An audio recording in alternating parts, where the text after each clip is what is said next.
The Stanley Parable is a single-player game and interactive exploration and storytelling game, developed by Davey Rendon, William Pugh, and Galactic Cafe, who are also the publisher. It was released on July 31st of 2011 and features only two characters named Stanley and a narrator. The introduction to our playable character Stanley states, Stanley worked for a company in a big building where he was employee number 427.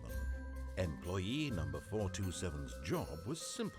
He sat at his desk in room 427 and he pushed buttons on a keyboard. Orders came to him through a monitor on his desk, telling him what buttons to push, how long to push them, and in what order. This is what employee 427 did every day of every month of every year. And although others might have considered it soul-rending, Stanley relished every moment that the orders came in, as though he had been made exactly for this job. The game's primary mechanic is the player's choice. Going a different direction will change how the game plays out narratively. For example, you can follow exactly what the narrator says, and you will get the freedom ending. The narrator will never actually interact with Stanley and never break the character of narrating the player's actions, because the player chose to follow them. However, should the player ignore the narrator and disobey the set events that should happen, the narrator first attempts to compensate. Eventually, if you continue to disobey the narrator, he will break character and try to reason with Stanley about getting to his story, becoming a binary opposition with the player and creator aspect, and in this case, the narrator and the playable character Stanley. The narrator can become angry with Stanley and try to persuade Stanley to take different actions, and is always fixated on getting back to the story that the narrator wants to tell and desperately tries to get the story back on track with what the narrator wants the story to be.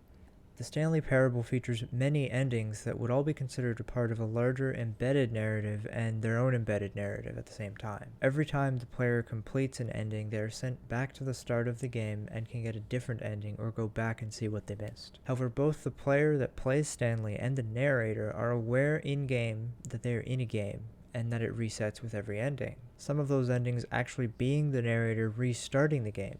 Because of this, I felt that the game had an underlying narrative commentary about player versus creators, and how with video games, players will sometimes actively ignore what the game is telling them to do and instead try and forge their own path, even when the game does not necessarily have an emergent narrative. And then the player may become disappointed that the game didn't accommodate their decisions. The narrative wants players to question who is truly in control. Is it Stanley? Is it the narrator? Is it the player controlling Stanley?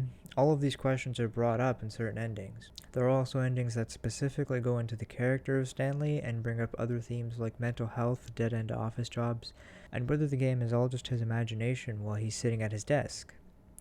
However, the most interesting ending would be the museum ending, where the player is allowed to explore a museum of the game's history and development. Throughout this ending, there's a different narrator that breaks the fourth wall, and when exiting the museum will tell the player that there is no end to the game, and to go into the pause menu to quit the game or restart before they are crushed in a machine. This is actually the only way to get through this ending. After being crushed, there's only a black screen until you go into the pause menu, and the only way to end the game is by closing it with the pause menu or your computer, of course. There is no definitive in-game ending to the Stanley Parable, and this also plays into the question that Stanley's imagining all of this, or that he represents the player because he enjoys his job of pushing buttons on a keyboard after all, which is specifically what the player is doing whilst playing.